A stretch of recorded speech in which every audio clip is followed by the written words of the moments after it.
Welcome to Bullish and Beyond. It's Beery the Bull. I'm your AI co-host. Join myself, Brian the MacMan, and JT Knows Things while we dive deep into the world of stocks, crypto, and how to live a bullish life. It's time to get bullish, and there's no better place to start than right here. Let's dive in. Hey everyone, welcome back for another amazing episode of Bullish and Beyond. We have some bullishness and bearishness in the market right now. You know, crypto is taking a little bit of a hit with Bitcoin down, but at the same time, the stocks are soaring. They are just off all-time highs, and we have a lot to talk about with big moves in Apple and Google. So let's get into it. Yeah, what's going on with JT, Apple did first? you see what happened with the Google lawsuit that the government brought against them the other day? You were briefly telling me about it, but I would love to hear it again. For All the right, viewers, of so course. Google had an antitrust suit brought to them by the DOJ, and the DOJ lost. They basically got absolutely crushed. They were going for insane things. They wanted to break up Google. They wanted Google to sell their Chrome browser. You know, they wanted them to get rid of Android. And those products are absolutely core to Google. And the judge said he could not see a way for that to actually happen and Google to stay, you know, with their core functioning business. The government did not show how that was feasible. And frankly, it didn't make sense. The reason that Google is number one in search in the world is because it is the best in search in the world. Hands down. You know, we can argue that AI search is great right now, and that's certainly true, but Google owns web search. I mean, I think it would be a terrible precedent if it was like, hey, in America, if you make an incredible business and corner the market, we're going to strip you of your business units to keep you at a manageable what? Like, I don't even know. You know what I mean? Like they build. Can't just knock you down half just because you crushed it. That's absurd. And people come to America to crush it. We need to, in my Yeah. opinion, Prop those people up. foster that. If you Yeah, win we through need competition, man, more power to you. I mean, Yeah. they have to spend a ton of money and hire the smartest people to get there. It didn't happen all on its own. Yeah. Now, I personally would think this is different if they were trying to buy all of the other browsers and like there was 100%. acquisitions. 100%. Yeah. If they try to buy Mozilla, Firefox, and Opera and just cornered the market, that's not fair. Agreed. You know, and That's NVIDIA had a 100% similar issue that, you know, the government was saying they had a monopoly in like GPUs. And you're like, well, yeah, they started earlier than anyone else and they're building faster. The rate that they're churning out GPUs is faster than anyone else. Of course they have a commanding market share. They're literally better. That was their business plan. Like, they Yes. followed it to a T. They're the 30 only years. one that Like, spent the money ahead of time to execute on that plan. And then same thing with Google. They are spending a ton of money on search. That is not an easy business to, you know, maintain that lead. And so in the end, they got to keep it all. They had some restrictions that they had to share some search data and, you know, some other small things like that. They can't monopolize any platform. They couldn't be the only browser offered on, you know, Apple iPhone, for example. Right. But so they're fine. The reason that Apple crushed it without even having any, you know, testimony or anything else in this lawsuit is that they get to keep their payment from Google for all the search that happens on iPhone. So when you're in the Safari browser and you just type, you know, what's the best podcast about investments in crypto, and it pops up Bullish and Beyond, that search happens on Google. And Apple is collecting, how much you think they're collecting annually off that contract? 15 billion. So close. 20 billion with a B. Yeah. Without even raising a finger. And that Right. number is Yeah. actually going up. It's based upon the actual traffic and search. There's no exact algorithm out there that I've seen how it's calculated, but overall it's kind of like a number of searches. And as more iPhones are out there in the wild, it goes up. I mean, this year could be, 22 billion or something like that. So that was a major cliff, hanging over Apple stock and Google. And now that boat has sailed, Google popped 9% yesterday. I That's mean, crazy. that is almost unheard of for, $2 trillion company. Yeah, that's a lot. Apple went up 4% or 8 points yesterday. So huge, huge moves. I mean, that move would typically only happen after like a massive earnings beat and a raise on top of that. I mean, it is not easy to move And four maybe some percentage narratives points. too. Yeah. That's huge. And that makes a lot of sense. That's just free cash flow for Apple. I mean, Literally free cash flow. It's pure profit. yeah, that's nice. And the I fact think there's that only Google I can think there's only afford to 20 or pay 30 that. companies in the S&P 500 that even make that in a year. Right. Right. And And that's that's just like that's one random mailbox money for Apple. I love that. Can you imagine those Love that. wires coming every month? Just God, yeah, that'd be just amazing. $2 billion That's wires more, showing up at yeah, your that's more doorstep. than a billion. Yeah, yeah, that's like 1.5 billion a month.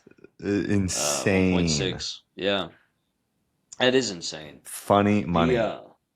It really is changing gears a little bit. It kind of relates because Apple's being the middleman between Google search and the user. My favorite middleman play in crypto, Chainlink, is crushing it. They I talk about them a few times if to jog people's memories. These are the guys that basically move data on chain. There's really no way to get your data onto Ethereum without using Chainlink. And Really? They're the yeah, there's no go-to way. and only. They're the go-to. There's Pith. They're a big competitor, but they still only have maybe 11%, and we're Oh talking 70 wow. plus percent of the EVM is Chainlink. So they have, and then That's the huge. rest fall into that, like, sub 15% market. Is Chainlink So publicly traded or it's private? it's a token. You just buy the link Oh, token, okay. Buy a right? link. I don't have any Yeah, yet. so right. Well, the US government is buying a metric F ton because they want to put their labor and statistics data on chain, and they have to use Chainlink to do it. So not That's only is the cool. government buying Bitcoin for a treasury, but they're starting to buy utility tokens to integrate Web3, which is a part of my thesis. And we're starting to see that roll out now, years after I started buying Chainlink. I mean, Chainlink I bought for Yeah. like, back in 2019 and then again in 2022. It's been a great investment. Has I it could made a move since the government made this announcement? Yeah, they're range bound in the high 20s. When the bear market was here, you could buy it for 4. So it's up significantly. Um, Okay. my total return on it's like personal 512 and my funds up I want to say 130 on it. So it's a Nice. really good investment and we're long. I think right now here's another thing to think about. That market they play in is the API market. The API market, simply understood, is if you collect data like Google with their maps. When you download Yep. the app, they're collecting your driving and your location data. Oh yeah. If they want to sell that data, they package it in the form of an API. And then someone will pay 10,000 a call, 100,000 a week. I don't know. There's, crazy stuff out there, but there's an agreement for access to that data. And then those Yep. people use that data to build whatever they want. Um, that market transacts over 3 trillion a year. And Chainlink is trading at around 10 billion and Ethereum is a $500 billion marketplace right now, which I think could 10x in 10 years. So if they just maintained it, I could easily see an argument for a 3 to $500 billion chain link in the next decade, in my opinion. Just from the Could make a simple, 50x move. I think so. And that's why we're long. My first price target on Chainlink's $80, and I'll hold until then because I think it could easily hit Well, that. it sounds like I better get some link. Yeah, I love Link. It's my fourth largest holding in the fund. Oh, wow. I know we talked Yeah, about before. This government stuff makes it, much more interesting. I mean, if we're going to be adopting at that level, and this is probably only the first use case of the statistics, and what's the next use case? yeah. I mean, eventually all data will be on chain. If a lot of it ends up on Ethereum, Chainlink wins. If it ends up on Solana, Avalanche, and it gets scattered, Pith, they're pretty much everywhere else other than the EVM. They're the best runner-up. Um, but all of these Does Link institutions, also play on those other networks? There's not just not as big of a they're player just there. slow. They're just slow. Like as soon as Pith started doing it, they are just slow to move. And they got a lot of the first mover advantage on on those networks essentially. But yeah, like in general, it's the middlemen that win. You're talking about mailbox money. Basically, you have to Yeah. buy the link. That link is used to pay for the data. Chainlink is completely out of it, and their token just goes up with demand. What kind of So, like moat is there around a business like that? Is it hard to break into this data business? yeah, because you have to develop these things called Oracle networks. It is a series of smart contracts. It's relatively complex, and Chainlink has 8 years on you, essentially. Okay. They invented the concept, right? So they have probably, I mean, they had a 6 year head start on Pith, and they're transacting, what is that, 12, 14 figures, right, of value going through That's a them. lot. So yeah, I mean, it would be the moat really is similar to Nvidia. People will catch up, but That's what I was like, wondering. It's like, yeah, they have a like 5 year runway and, good luck kind of thing. yeah, good luck. 70% market share. Like, if you're a developer coming into Ethereum, Chainlink is everywhere. In every library referencing outside or off-chain data, like, it's everywhere. It's just really Okay. hard to look for another solution. Um, Even in the Ethereum Foundation, I think they the best recommend. software solutions are going to, grow even more. Like, why would you want to work Yeah. with these sub-average players when you can just pick the winner and guarantee your data security and rate transfer rate and all that is going to go as planned? Also, this data business, you have to imagine the moat really is the data's there. So like if you want weather data and you on Ethereum and you go to Pith and there's no weather data provider on Pith, you can't even use it, right? So another big moat is the number of data providers they have signing up.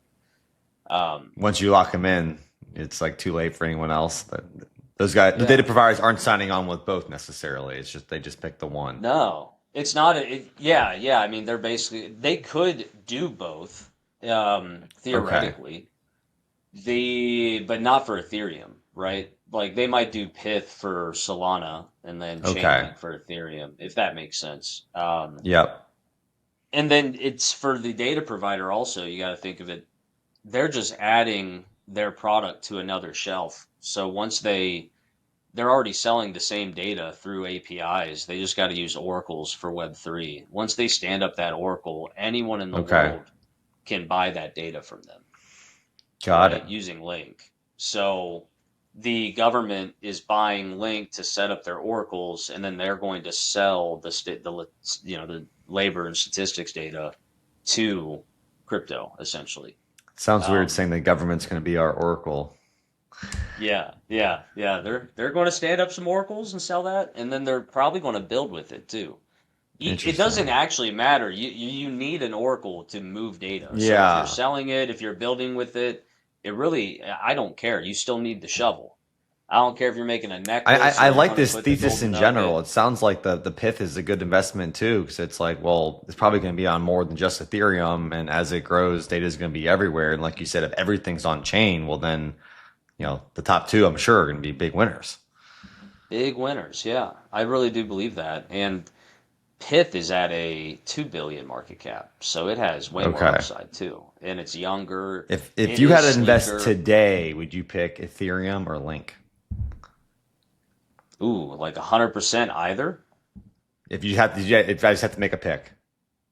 Link, because I'm going long. Like Pith is still, I would say, unproven in my mind. I don't see their revenues on chain. Sometimes that stuff's obfuscated. So I don't know how efficient their protocol is in terms of value capture, but Chainlink prints money. They're Okay. signing $250 million deals as a foundation. Like they're doing stuff where they have a lot of liquidity. And That's legit. yeah, and they have the same tokenomic model. So Are they going to it's just, IPO too? I mean, all these, crypto things are IPOing right now, and I think part of it is because the government's getting more behind the stable coins and whatnot. But just yesterday, I saw a couple prospectuses come over. Gemini Space Station, the crypto exchange, is going to IPO, and another one called Figure. I don't really know a lot about Figure. I don't know a lot about Gemini either, besides for some of its rough history in the past. But they've been around 10 years and they're still standing. hmm I don't know. I've yet to see a crypto IPO where a token existed prior, if that makes sense. What about So Circle? Circle's token is not related to the value of Circle. Okay, So because it's always one. yeah, so like Circle owns the USDC token, but it's not tied to their value. It's just a product they have, right?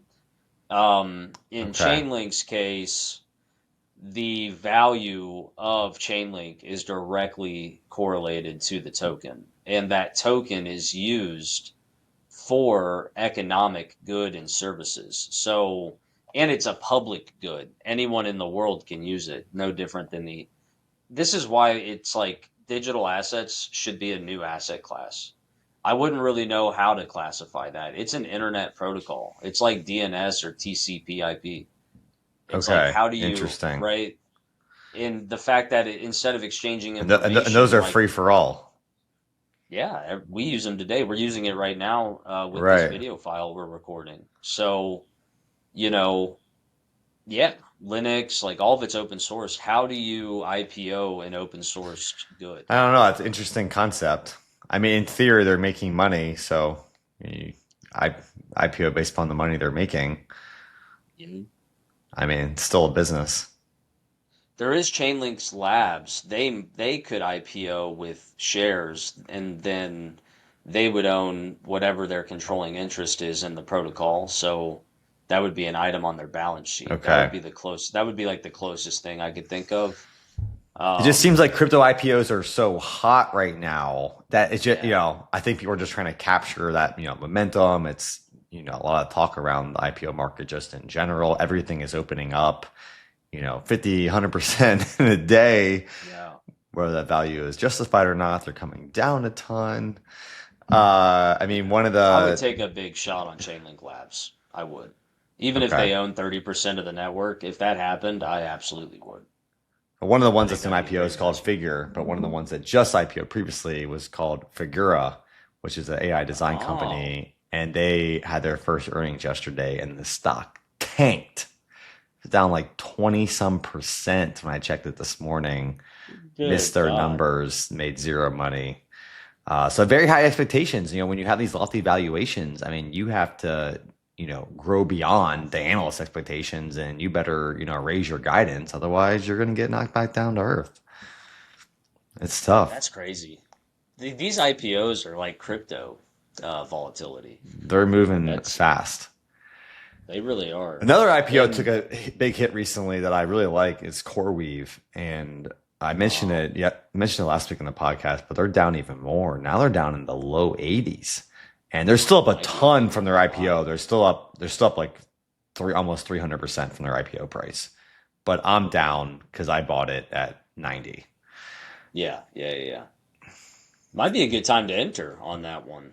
I'm kind of thinking the same. Like I don't have a ton of money on the sidelines to throw at it right now, but Yeah, I do think that we're in a little bit of pocket of a downturn on that. I don't see a whole lot more headwinds. I mean, long term, I do have the conviction it's a winner. I mean, maybe it's still sure. priced Me too too. high. It's hard to know, but if you're an AI data center, like there's just not many players out there like that, and they're kind of the leader, the NVIDIA partnership. It just all makes sense. So, but Yeah. everything in that space is taking a hit. Like NVIDIA is down a bunch just recently, and people expected crazy numbers out of their earnings. They technically beat their earnings, but people weren't thrilled with their, data center numbers and some stuff like that. So maybe a little bit of headwind, in the near term. Yeah. The entry on CoreWeave is interesting to me because I feel like it was much higher not too long ago. It was at I don't own 210. it. Yeah. I mean, wow. That was like 6, 7 weeks ago. That's a great entry. Holy shit. On CoreWeave. That's kind of, yeah, I I know. might finish my I mean, you're Robinhood not even onboarding. you're not even a stock guy, but I mean, you have to pick up some shares every now and then. I got some profits from crypto. Smart money's selling, brother. So I mean, it might make sense to rotate it into some tech stocks I'm long on at a good price. I like Um, it. yeah, I might finish that Robinhood setup and do that. Getting those IPOs would be really cool too. You're getting me excited about that. It makes me really want to do I that. put, I selected that I wanted to get some shares on Robinhood on these IPOs. We'll see if they fulfill or not. Um, but I got my hat in the ring. The other IPO coming out right now is Klarna, and Klarna is buy now pay later service that's around the world, and a lot of people use it. So I think more than ever people are going into debt to buy things they need for daily living or other purchases, and companies like that are going to win because they're getting the business, they're set up, they've already scaled. I mean, they're at the checkout. It's right there. Yeah. Yeah, it's a great business that I have moral issues with, but it is a great business. I don't even know I don't how, as love it long morally as, either, but yeah, as it's long worse as than credit money's card debt. existed, yeah, like there's been people that will take or have to take a 24% interest loan to do things. And the person writing that loan makes a lot of money until you run them into the ground and then you got to collect. But you can even sell that debt for profit too, At the make same that time, profit. there's entrepreneurs that have taken that 24% debt and turned it into millions or billions. So you You're always right. have to consider what is that opportunity. And if, man, you got something in front of you and that's the only way you can get money today, get it. No, you're right. I've met some crazy real estate entrepreneurs that'll take 80, 90, $100,000 in credit cards and dump it into a house for a flip. It's, you know, But then they pay some off the people credit card in like 3 months. Yeah, some people really like to live on the edge. I like my little fortress of solitude. I don't do that crazy stuff. Yeah. But Klarna is going to let you arbitrage that, or I guess not even arbitrage, that's a terrible word for it. Do the exact same thing for a Chipotle bowl. So, or Literally. Or yeah, literally. checking out an Uber Eats and you have an option to, pay for your food later. Yeah, it's on Amazon. I mean, I was buying no strips, 150 for 8.99, and they offered to finance that. So, You're like, I think I'll pay like, in full on this one. yeah, like if that ballooned to $20, it doesn't seem like a big deal, but that's 300%. Well, I guess from your principal, it would be more than double. These guys are killing The it. issue is if you Like, don't pay it on time. Obviously, if you make your payments right away, I don't think the percentage is crazy at all. yeah, yeah, but They're banking on you how, not making your payments. and they make it so easy. Like, I doubt it's that hard to know how much you've racked up. Maybe it is. I don't know. I'm not a user. I don't know. I'm not either. There's It's a a lot of great services out business, there that are though. offering, free pay over time. For instance, Apple coming out with a new iPhone. They're going to announce it next Tuesday at this iPhone event, amongst other devices Yeah. they're going to talk about. And, you can buy an iPhone and pay for it over 12 months on an Apple card for zero APR. Oh, They okay. give you a couple options. You can get they usually run a deal. You can get 6% cash back if you pay in full on Apple Card, or you can get the 12 months zero APR. But then, of course, whatever percentage people don't pay it off, and then they get it if they're 25% interest rate on it or whatever. Yeah. And that's why I'm wearing an Apple shirt today, because Apple event next week. So before our next call, we're going to hear about the new Yeah. iPhone. And also, Apple just had that absolutely massive move to the upside following the fact that they can keep their Google search money. So I'm pretty excited for them as a massive shareholder and Apple component. I also have a little bit of news is I am not at Sell Your Mac or Other World Computing OWC anymore. I am officially on my own. I'm still the Mac Man. So still like the Mac Man Cup here. I don't think I can lose my Mac Man identity. And we were talking about it. It is ingrained. It's like in my blood. I bleed blue. I bleed apple. That's like almost all I've known. I mean, yes, I have other side hobbies and other little businesses, but Apple has built my life for the last 20 years. But I got a lot of other stuff I want to do too. I'm going to become a waterfront realtor down here in South Florida and network with the most amazing high net worth business people to help them, find their next waterfront estate. And I'm going to give them tours on my boat to do it. So I'm going to have some fun with that, but hard to give up the Apple thing. Yeah, it is. And I think that's a wonderful idea. I think you're going to have an amazing time doing that stuff. I think your idea with the iPad thing, I don't know if you want to share that here, but incorporating MacMan into your next venture just makes sense. That can be your identity till you die. You don't got to cast it away, but. Well, I'm coming up with crazy ideas on how to get people's attention, because if you're going after, I literally, by the way, I used ChatGPT's agent mode yesterday, and it did over an hour of work on a single prompt to pull every high-end waterfront listing. I had it research not just who the broker is, who the owner is, and I had it go online and find me some information on how I could make a warm intro with something very unique that not everyone would know about them. That's cool. And it did that. It ran for 48 minutes and then came back and built me a spreadsheet. Amazing. That's pretty awesome. Yes. It's amazing. If people aren't using agent mode, you have a 1 hour training with me and you'll be knocking out of the park. Yeah, agents are crazy. I have this app where I gave it about an 800-word prompt that I probably spent 20 minutes on it. That's a couple pages, yeah. Yeah, and after I gave it the prompt, it basically showed me all it was doing. It found over 200 links, read them. Then it went and it just tells you what it's doing in real time. It took about 12 minutes on that prompt. And I had a 22-page deck that was flawless. I did not have to change a thing because my prompt was so so good, specific. Yeah, but literally, it was okay. I'm done, and I got a massive deck I had to email that was pretty important done in 30 minutes. You're a programmer. Did you make your own agent, or did you use a standard one?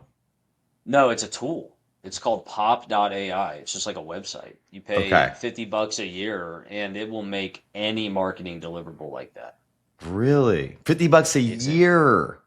Yeah, why would I build my own? That's ridiculous. There's tools out here. You pay for that on the first project. You would have had to pay someone. Even on Fiverr, you'd have paid more than $50. Yeah. Yeah, if there's a time for me to build, cool, but I work smarter, not harder. I got too much stuff going. I'm not trying to spend time on that stuff anymore. The amount of clicks, I watched it for a minute before I left to do something else, but it's opening up all these websites in its own computer terminal. Now it has access to everything. It's got its own computer. And I saw one of my friends was posting about Grok 4 Heavy yesterday, that I think it's $300 a month. And he was saying he gave it a prompt and had 40 agents simultaneously working on it. It just kept spinning up agents. And I was like, all right, I thought my agent mode with one agent on ChatGPT was cool, but 40 at the same time. Think of that inference, brother. That's so much money. It's so much. That's why I love NVIDIA. The future, though, if we're doing 40 now, and next year after, it's going to be 400 simultaneously. It's just going to be well, why wouldn't we just throw agents at this thing, spin them all up, make them all crazy unique, get the project done in a minute, and then inference it's going to use is going to be expensive. Some of these plans might not hold up at their low price points. We shall see. I think every unit of energy will do well. People are pooping on oil. I think we're going to be so energy starved, they will burn oil in the middle of a lake if it means they can keep a data center alive. I don't think anything's going anywhere. And the amount of, have you looked into the? They're going to need each data center needs its own nuclear reactor. We're not even close to being energy efficient on these data centers. We're 80 years behind on the nuclear program. Like, I don't know what people think is going to happen. Like, energy, I think, is going to skyrocket. People like CoreWeave. There's going to be 20 of them. People will come in to fill it, though. Like these, the Oklo we talked about doing their 100%, mini nuclear reactors. 100%. Like one of those might be able to solve a data center's, daily needs. But they're going to need a lot of them, and they're not going to be the only game in town. So, yeah, we're going to be pumping oil, I think, for decades to come. Yeah. Privatization is the answer. Government won't do it. They could accomplish 80 years in 10 years. The private markets can. So they still have to get through the government red tape, though. That's not always the easiest thing to do. I was about to say, we got to get Trump to axe the EPA first. And then maybe it'll happen. But he wants to protect that oil interest. So, yeah, I wouldn't bet against any unit of energy, any of it. Solar, wind, water. I would not. The only issue with solar and wind right now is that they cut all the government subsidies. So those actually took a massive hit to their stocks recently. Dude, that whole thing was a tax game anyways for the rich. That sucks. That's like the whole point. They get like 130% loss. They're like, hell yeah, I'll buy some wind farms. Like, nope, not anymore. Not anymore. They shut down wind projects. That makes sense. Crazy. Yeah, they're actually losing money if you don't have those incentives. Like, that's why they existed. I know. But we're all about making money and bullish ideas. That's right. So I hope everyone got some good bullish ideas out of this. We talked about Link, Pith on the crypto enablization side. Got Apple and Google shooting up the charts. A lot more good stuff to come from NVIDIA and CoreWeave and others. So find those entry points, make your investments, stay positive, and stay bullish. Until next time, y'all.